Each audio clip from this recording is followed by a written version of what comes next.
बड़ी खबर आपको लिए चलते रायपुर इस वक्त कांग्रेस की प्रेस कॉन्फ्रेंस जारी है।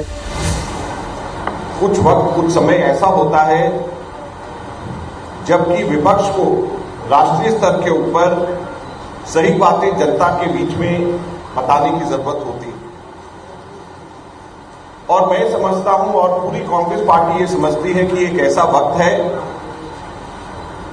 जिसमें देश के धरोहर को एक तरीके से, देश की विरासत को एक तरीके से 70 वर्ष के अंदर जनता की गाड़ी कमाई से अर्जित की गई संपत्ति को जब मेगा डिस्काउंट सेल लगा करके केंद्र सरकार जिस प्रकार से बेच रही है, उसको हम लोग यहां पर आकर के आप लोगों के माध्यम से देश की जनता को हम जगाना और चिताना चाहते हैं। मोदी सरकार ने 2 जुड़वा बच्चों को एक तरीके से जन्म दिया। एक का नाम डीमोनेटाइजेशन और एक का नाम मोनेटाइजेशन। और डीमोनेटाइजेशन और मोनेटाइजेशन दोनों का मकसद एक है। जैसे आप पुरानी पिक्चरों के अंदर देखते होंगे सीता और गीता, राम और श्याम, वैसे ही ये मोदी जी द्वारा प्रोड्यूस करी गई, डायरेक्ट करी गई फिल्म है मोनेटाइजेशन, डीमोनेटाइजेशन। डीमोनेटाइजेशन ने गरीबों, कारोबारियों और छोटे लोगों को लूटा और यह जो मोनेटाइजेशन है ये देश की विरासत को लूटने का काम कर रहा है। और मकसद दोनों का एक ही है कि अपने मित्र पूंजीपतियों को फायदा पहुंचाना, और ये दोनों जुड़वा बच्चे अमीर लोगों को, मित्र पूंजीपतियों को फायदा पहुंचाने के लिए एक गरीब लोगों को, देश की जनता को लूटने का काम किया और दूसरे ने देश की विरासत को और इंफ्रास्ट्रक्चर को लूटने का काम कर रहे हैं। इस 15 अगस्त को और इससे पहले भी, और 15 अगस्त को स्वतंत्रता दिवस पर आपने देखा होगा मोदी जी बड़ी बड़ी बातें कहते हैं कि हम लोग इंफ्रास्ट्रक्चर के ऊपर काम कर रहे हैं, इंफ्रास्ट्रक्चर के ऊपर काम कर रहे हैं।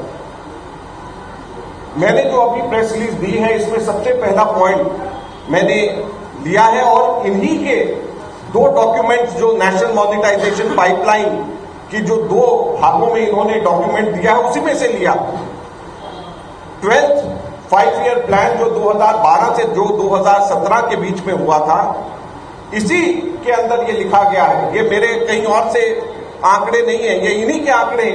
इसी वॉल्यूम 1 के अंदर दिया गया है और उसका पैरा भी मैंने इसमें मेंशन किया है। उन्होंने कहा है कि 36 लाख करोड़ रुपया 12th 5-year प्लान के अंदर खर्च हुआ 2012 से लेकर के 2017 के बीच में। 5 वर्ष के अंदर जो पैसा खर्च हुआ 5-year प्लान की सोच, शुरुआत कांग्रेस पार्टी ने, यूपीए की सरकार ने की।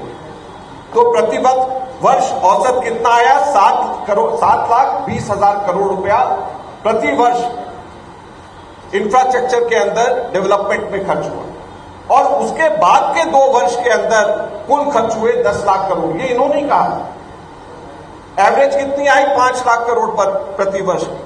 तो जो मोदी सरकार ये कह रही है कि हम इंफ्रास्ट्रक्चर डेवलप करने के लिए देश के ऑलरेडी इंफ्रास्ट्रक्चर को बेचना चाहते हैं, उनकी नीयत और उनके काम करने का तरीका आप देख सकते हैं कि उनके अपने समय के ऊपर इंफ्रास्ट्रक्चर के अंदर औसत जो 12th 5-year प्लान कांग्रेस के समय के ऊपर था उसमें 7,20,000 करोड़ प्रति वर्ष से घट करके 5 लाख करोड़ प्रति वर्ष के अंदर आ गया है, जो लगभग 40% की कमी खुद की इनकी अपनी सरकार के दौरान हुआ है। तो आप समझ सकते हैं कि इनका अपना इंटरेस्ट इंफ्रास्ट्रक्चर डेवलपमेंट नहीं है, बल्कि इनका अपना इंटरेस्ट अपने मित्रों का डेवलपमेंट करना है, जिसके लिए ये लोग लगे हुए हैं।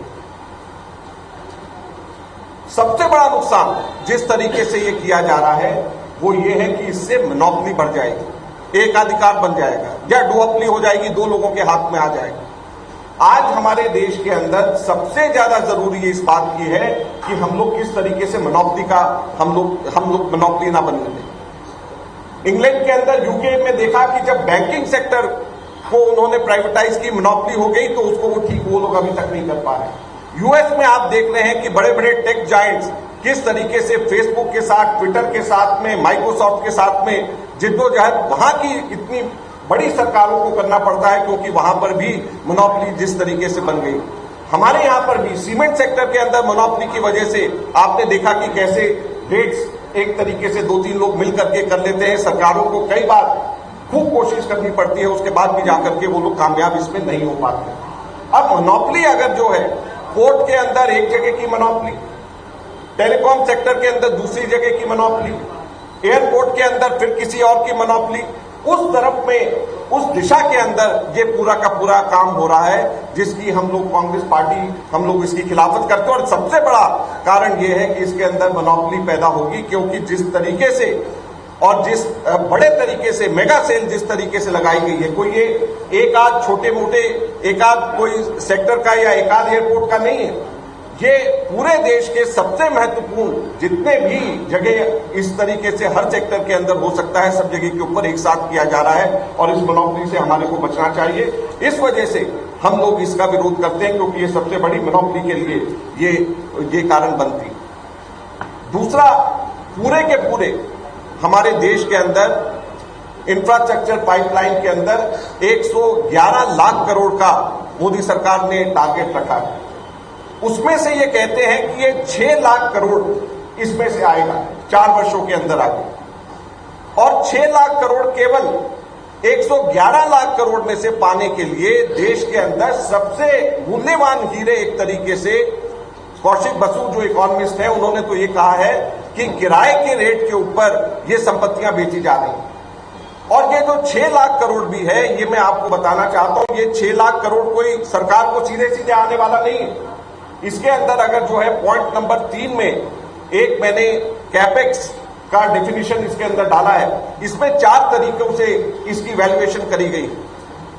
Market valuation, market based valuation है, कैपिटल एक्सपेंडिचर वैल्यूएशन है, बुक वैल्यू वैल्यूएशन है और एंटरप्राइज वैल्यूएशन है। बाकी सब चीजों को छोड़ते सिर्फ एक कैपिटल एक्सपेंडिचर वैल्यूएशन के बारे में मैं बताना चाहता हूं। इसमें उसका डेफिनेशन दिया हुआ है इंग्लिश में, सिर्फ एक लाइन में आपको पढ़ करके सुनाना चाहता हूं। आप उससे अंदाजा लगाएंगे कि किस तरीके से हम लोगों की और जनता की आंख में धूल झोंका जा रहा है। कैपिटल एक्सपेंडिचर अप्रोच ये कहता है, मैंने इसमें डाला हुआ, in such cases typically a sizable capital expenditure towards expansion, augmentation or improving the quality of infrastructure deliveries envisaged over the transaction line. Hence, in such cases, the extent of private investment estimated towards such capex has been considered as indicative monetization value. Indicative monetization value है कि उसका लगभग कितनी कीमत उसकी लगाई जा रही। कैपिटल एक्सपेंडिचर के अंदर इसमें यह कहा है इन्होंने कि capital expenditure private public partnership में अगर कोई प्राइवेट कंपनी लेता है तो उसके पूरे ट्रांजैक्शन लाइफ में वो कैपिटल एक्सपेंडिचर करेगा। यानी अगर मान लीजिए स्वामी विवेकानंद एयरपोर्ट अगर 600 करोड़ की कीमत जैसे लगाई है, तो वो 600 करोड़ रुपए उनको अब नहीं मिलने वाले। 600 करोड़ रुपए अगर वहां पे कैपिटल एक्सपेंडिचर 30 वर्षों में खर्च होंगे, तो उसकी कीमत 600 करोड़ रुपए अब के में जोड़ करके वो 30 वर्षों के अंदर वो 600 करोड़ रुपए लगाए गए। तो जो इसमें इस वजह से साथ ये लिखा हुआ है इसके अंदर, मैंने इसलिए ये पढ़ करके बताया है आपको कि ये 6 लाख करोड़ रुपए भी जो है ये अभी नहीं मिलने वाले। अगर किसी की ट्रांजैक्शन लाइफ 30 साल है, 60 साल है, तो जो पूरे 30 साल में, पूरे 60 साल में जो खर्च होगा वो है 6 लाख करोड़ रुपए। और ये भी 111 लाख करोड़ रुपए जो Modi ji infrastructure development fund की बात कर रहे हैं उसका है। तो जब ये कौड़ियों के भाव, ये सारी की सारी चीजें आज अगर जो है मार्केट वैल्यू यहां पे स्वामी विवेकानंद एयरपोर्ट की अगर आप देखें तो हजारों करोड़ की होगी, लेकिन उसको कौड़ियों के भाव केवल अपने कुछ मित्रों को उसको बेचने के लिए, और वो भी जैसे मैंने कहा कि कोई अभी के अभी 600 करोड़ नहीं मिलने वाले। और ये कैपेक्स अप्रोच, वैल्यूएशन अप्रोच इसलिए महत्वपूर्ण है कि इन्होंने टोटल 20 कैटेगरीज इन्होंने एसेट्स की बनाई है और 20 में से 11 कैटेगरीज कैपेक्स वैल्यूएशन अप्रोच की है। तो सबसे ज्यादा कैपेक्स वैल्यूएशन अप्रोच में होगा, और इस वजह से ये महत्वपूर्ण है कि ये पैसा 6 लाख करोड़ की जो बोल रहे हैं, ये पैसे में से बहुत कम पैसा सीधे अपफ्रंट जिसको कहते हैं वो सरकार को मिलेगा। ज्यादातर पैसा नोशनल होगा और जो कि आगे आने वाले कई दशकों के अंदर मिलेगा भी या नहीं मिलेगा, कोर्ट में चला जाएगा, कोई केस डाल देगा, आएगा भी या नहीं आएगा, ये भी इस चीज का भी कोई अंदाजा नहीं है। तो जो हमारी जो विरासत है, जो हम लोगों का पैसा, गाड़ी कमाई, हमारी सरकारों के टैक्स पेयर्स के पैसों से जो हम लोगों की बनी गई है, वो इस तरीके से कौड़ियों के भाव ना बेचा जा रहा है, ना बल्कि किराए पे दिया जा रहा है, बल्कि लुटाया जा रहा है, हम लोग ये कहना चाहते हैं। फिर स्ट्रैटेजिक वैल्यू की चीजें जो सुरक्षा के लिए हमारी जरूरी है। हमारे अगर कल को वॉर हो जाए, युद्ध हो जाए, तो हमारी आर्मी की मूवमेंट कैसे होगी? हमारी आर्मी की मूवमेंट ज्यादातर ट्रेन से होगी। अगर वही रेलवे ट्रैक्स प्राइवेटाइज हो जाए और अगर नेशनल हाईवेज के स्ट्रैटेजिक रोड्स अगर प्राइवेटाइज हो जाए और उन प्राइवेट कंपनीज के ऊपर आप विदेशी पैसा भी उसके अंदर लग सकता है, तो क्या ये सही है नेशनल इंटरेस्ट के अंदर कि इस प्रकार की स्ट्रैटेजिक चीजें, इस प्रकार की देश के सामरिक महत्व की चीजें, सुरक्षा के हिसाब से जरूरी चीजों को आप लोग विदेशी ताकतों के हाथ डायरेक्टली इनडायरेक्टली आप बेच दें? ये कहां की राष्ट्रीय प्रेम है? ये कहां का नेशनलिज्म है कि आप जो सबसे ज्यादा जरूरत, भगवान ना करे युद्ध अगर कभी हो जाए, सैनिकों की मूवमेंट को रोकने का सबसे आसान तरीका किसी भी विदेशी ताकत का यह हो सकता है कि सीधे के सीधे इस वक्त मेगा सेल के अंदर थोड़े से पैसे फालतू दे करके आप उसको खरीद लो और उसके बाद में उसके ऊपर कब्जा करके बैठ जाओ, और जब भी कभी ऐसे युद्ध का समय आ जाए तो उस वक्त आप इस चीज को रोक लो। कांग्रेस ने कभी भी इस वजह से अपने समय के ऊपर इस तरीके की सामरिक महत्व की चीजें, स्ट्रैटेजिक इंपॉर्टेंस की चीजों को कभी भी हमने सेल पे नहीं लगाया, क्योंकि ये महत्वपूर्ण है। उसी प्रकार से पाइपलाइन, जो गैस की पाइपलाइन, पेट्रोलियम पाइपलाइन, ये हमारी एनर्जी सिक्योरिटी के लिए जरूरी है। कल को इसी प्रकार की कोई जरूरत के समय के ऊपर अगर इसमें भी कोई विदेशी ताकतें पूंजी लगा करके इसको खरीद लें, तो कौन इससे इन सब चीजों की जरूरत पड़ने के ऊपर, युद्ध या कोई और जरूरत पड़ने की समय के ऊपर हमारे देश की रक्षा करेगा? ये इन लोगों को समझ नहीं आ रहा। कुछ चंद अपने मित्र पूंजीपतियों को फायदा पहुंचाने के लिए इन सब चीजों को भी इन लोगों ने सेल में लगा दिया। फिर रोजगार की सुरक्षा, हमेशा कभी भी प्राइवेट, जहां पर चलती हुई कोई भी प्राइवेट जगह होती है, उसमें पहले यूनियन से बात किया जाता है, उनको कॉन्फिडेंस में लिया जाता है, उनको बताया जाता है कि किसी की नौकरी नहीं जाएगी, कोई बेरोजगार नहीं होगा, और साथ के साथ में यह भी ध्यान रखा जाता है कि किस प्रकार से वहां पर schedule caste, schedule tribe, OBC सबकी रिजर्वेशन का और नौकरियों का सबसे बड़ा एक तरीका हमारी ये पब्लिक सेक्टर अंडरटेकिंग्स और सरकारी नौकरियां होती हैं। तो जब ये एक पूरी मेगा सेल लगा करके इस तरीके से पब्लिक सेक्टर अंडरटेकिंग्स को जो ये बेचने का काम कर रहे हैं, ये हमारे देश के अंदर इस प्रकार से जिन लोगों को नौकरियां आराम से इन पब्लिक सेक्टर अंडरटेकिंग्स के माध्यम से मिलती थी, उसके ऊपर भी एक बहुत बड़ा प्रहार है। हम लोग ये कहना चाहते हैं और इसलिए भी हम लोग इसका विरोध करते हैं। रेलवे की प्राइवेटाइजेशन के अंदर, जैसे मैंने आपको बताया कि स्ट्रैटेजिकली सुरक्षा की दृष्टि से क्यों रेलवे हमारे लिए जरूरी है, साथ ही साथ में मैंने ये पॉइंट नंबर 6 में आपको बताया है कि कौन से रेलवे लाइंस और कौन सी स्टेशंस ये लोग प्राइवेटाइज कर रहे हैं।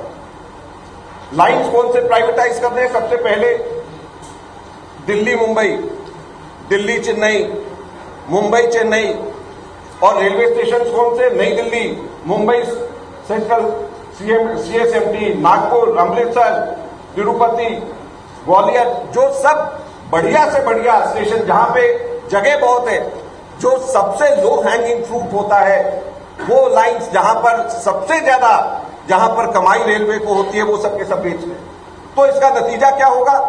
जो प्रॉफिट मेकिंग रूट्स, जो प्रॉफिट मेकिंग स्टेशन है, वो सब के सब तो प्राइवेट हाथों में चला जाएगा, और जो लॉस मेकिंग होगा वो सरकार के पास में रहेगा। और जो लॉस मेकिंग जब सरकार के पास में होगा तो उसकी भरपाई कैसे होगी? आपके और हमारे टैक्स पेयर्स के पैसे से। तो प्रॉफिट तो प्राइवेट और लॉस हमारा आपका, ये पूरे के पूरे सरकार की साजिश। तो इस तरीके से कभी भी नहीं होता, हमेशा पैकेट्स बनाए जाते हैं, एक के साथ दूसरा, दूसरे के साथ तीसरा, ताकि कभी भी इस तरीके से इस चीज का ध्यान रखा जाए कि लॉस मेकिंग और प्रॉफिट मेकिंग एक साथ में। लेकिन अपने घर के सबसे कीमती महत्वपूर्ण जेवर बेच करके बाकी सब के सब देश के लोगों के साथ में टैक्स पेयर्स के पैसों से उसकी भरपाई करने के लिए ये साजिश हम लोग कांग्रेस पार्टी कभी भी इस चीज को इसको हम लोग बर्दाश्त नहीं करेंगे। अब जो है ये कहते हैं कि सरकार इस पे पूरा दखल देगी। सरकार जो है वो हम लोग मलकियत दूसरों को नहीं दे रहे, उस पर भी मैं आऊंगा। लेकिन मैं आपको बताना चाहता हूं, जो ये नए एसपीवी स्पेशल पर्पस व्हीकल्स या जो रीट या जो इन्वेट इंफ्रास्ट्रक्चर इन्वेस्टमेंट ट्रस्ट वगैरह जो ये बनाने की बात कर रहे हैं, ये सारे एसपीवीज और ये सब बन जाने के बाद में सीएजी इन सब में से किसी का भी ऑडिट नहीं कर सकता। तो ये सीएजी के ऑडिट के दायरे से सबके सब बाहर हो गए, ये आरटीआई के दायरे से सबके सब बाहर हो गए। जब आरटीआई के दायरे से बाहर हो गए, सीएजी के दायरे से बाहर हो गए, तो ना तो कंट्रोल आपका ना कंट्रोल सरकार का, किसी भी तरीके से इसके ऊपर कोई कंट्रोल किसी का भी नहीं हो सकता। मैंने इसमें ऑस्ट्रेलिया और सिंगापुर के कुछ अनुभव भी इसमें कैसे इसमें हुए हैं वो भी मैंने दिया है, और इसलिए मैंने दिया है क्योंकि इन्होंने अपने वॉल्यूम 1 में ऑस्ट्रेलिया का जिक्र किया है। वहां पे एआरआई ऑस्ट्रेलिया रिसाइकलिंग इनिशिएटिव उन्होंने लिया था, उसका उन्होंने जिक्र दिया है। बीच रायपुर से बड़ी खबर हम आपको बता दें, एनएमपी पर कांग्रेस ने रायपुर में भी प्रेस कॉन्फ्रेंस की है और पूर्व केंद्रीय मंत्री अजय माकन ने बड़ा बयान दिया है। उन्होंने कहा है कि जनता की कमाई से बनी संपत्ति मोदी सरकार बेच रही है। मोदी ने संपत्ति बेचने में मेगा डिस्काउंट सेल लगा दिया है। मोदी ने एनएमपी पर गुपचुप तरीके से निर्णय लिया। केंद्र सरकार की इस नीयत से संदेह और भी बढ़ जाता है। ये बड़ा बयान दिया है पूर्व मंत्री अजय माकन ने, और उन्होंने ये भी कहा है कि मोदी कुछ पूंजीपतियों को फायदा पहुंचाना चाहते हैं, इसलिए इस तरह का मोनेटाइजेशन का व्यवहार किया जा रहा है। डिमोनेटाइजेशन और मोनेटाइजेशन का व्यवहार एक जैसा है, ये बड़ा बयान दिया गया है पूर्व मंत्री अजय माकन की तरफ से। आपको बता दें, कल शाम को ही रायपुर पहुंचे हैं पूर्व मंत्री अजय माकन, और आज थोड़ी देर पहले उन्होंने रायपुर में प्रेस कॉन्फ्रेंस की है और उसमें सीएम भूपेश बघेल ने भी शिरकत की।